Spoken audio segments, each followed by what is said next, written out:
పేరిట అట్లాగే కమిషన్ల పేరిట పోలీసులు ఈ రాష్ట్రంలో ఉండే సర్వ వ్యవస్థల్ని దుర్వినియోగం చేస్తూ క్షేత్రస్థాయిలో గ్రామ స్థాయిలో ఉండే కార్యకర్తల నుంచి మొదలు పెడితే రాష్ట్ర స్థాయిలో ఉండే అగ్రశ్రేణి నాయకత్వం దాకా అందరినీ కూడా గత 2 ఏళ్లుగా వేధింపులకు రేవంత్ రెడ్డి ప్రభుత్వం కాంగ్రెస్ ప్రభుత్వం పాల్పడుతున్న విషయం మీ అందరికీ కూడా విదితమే.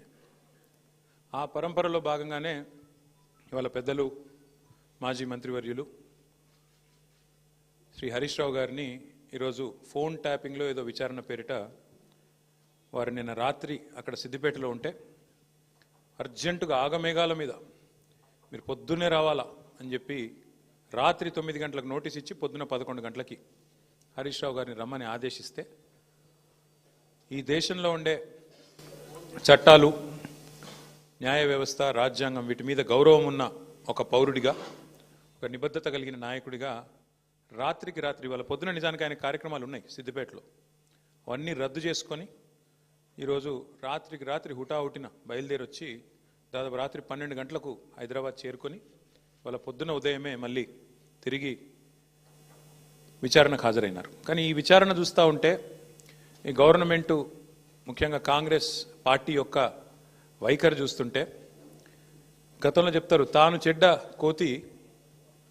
చెడ్డ కోతి వనమంతా జరిపిందంట. అట్లాగా రేవంత్ రెడ్డి గారు ఆయన గతంలో దరిద్రపు కొట్టు పనులు చేసిండు కాబట్టి దొంగ పనులు చేసి దొరికిపోయిండు కాబట్టి డబ్బు సంచులతో దొరికిన దొంగ కాబట్టి అందరూ కూడా అదే బుద్ధులు ఉంటాయి అనుకునే ఒక పద్ధతుల్లో ఆయన వ్యవహారం కనబడతా ఉంది. ఆయన కంటిన బురద అందరికి అంటాలని చెప్పి ఆయన పాపం తాపత్రయపడుతున్నాడు, తహతహలాడుతూ ఉన్నాడు. ఒకటి రేవంత్ రెడ్డి గారికి చెప్తా ఉన్నా, ఇలా జరుగుతున్నది మీకు కూడా చెప్తా ఉన్నా, సిట్టు విచారణ కాదు, ఇది చిట్టి విచారణ. చిట్టినాయుడు గారు నడిపిస్తున్న ఒక పనికిమాలిన విచారణ తప్ప ఓ లొట్టపీసు కేసులో ఇంకో పనికిమాలిన చిట్టి విచారణ తప్ప సిట్టు లేదు, తిట్టు లేదు, ఆడ ఏమి లేదు. 2 ఏళ్ల నుంచి బోగస్ కథనాలు, ముఖ్యమంత్రి కార్యాలయంలో వడ్డించి వార్చే పనికిమాలిన స్టోరీలు, ఒక్కటి కూడా రాష్ట్ర ప్రజలకు పనికొచ్చే కథనం లేదు. పనికి మాలిన స్టోరీలతో 2 ఏళ్ళు టైంపాస్ చేస్తూ ఉన్నాడు. నేను అడుగుతా ఉన్నా ఆయనని రేవంత్ రెడ్డిని, 1 కాదు 2 కాదు, ఇంకో 1000 వేసుకో, నీ సిట్టులు చిట్టీలు ఇంకో 1000 వేసుకో, ఏం ఫరక్ పడదు. మేం మాత్రం నీ కొద్దిగా ఉంటే కొన్ని రోజులు శునకానందం ఉంటుంది, కానీ మేము మాత్రం నేను వదిలిపెట్టాం. బీఆర్ఎస్ ఇవాళ తెలంగాణ ప్రజల గొంతుక, ప్రధాన ప్రతిపక్ష పార్టీ.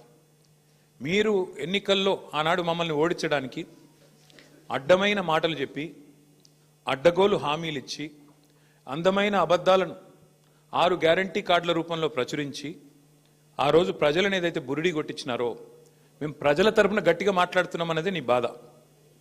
ఇవాళ ఎట్లా ఉన్నదంటే నీ వ్యవహారం రేవంత్ రెడ్డి గారు, అదృష్టం అందలం ఎక్కిస్తే బుద్ధి మాత్రం ఇంకా బురదలనే ఉన్నది రేవంత్ రెడ్డిది.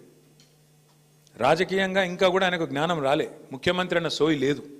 తెల్లారి లేస్తే కేసీఆర్ గారిని తిట్టడం, మా పార్టీ నాయకులను తిట్టడం, పనికిమాలిన బూతులు మాట్లాడడం, పనికిమాలిన పని చేయడం తప్ప. అందుకే అంటున్నా నేను, అదృష్టం అందలం ఎక్కించిన బుద్ధి మాత్రం బురద బుద్ధే రేవంత్ రెడ్డిది. అందుకే ఈ దిక్కుమాలిన పనులు చేస్తూ ఉన్నాడు. 2 సంవత్సరాల నుంచి సాగదీస్తున్నాడు ఫోన్ ట్యాపింగు. నేను ఇవాళ అడుగుతా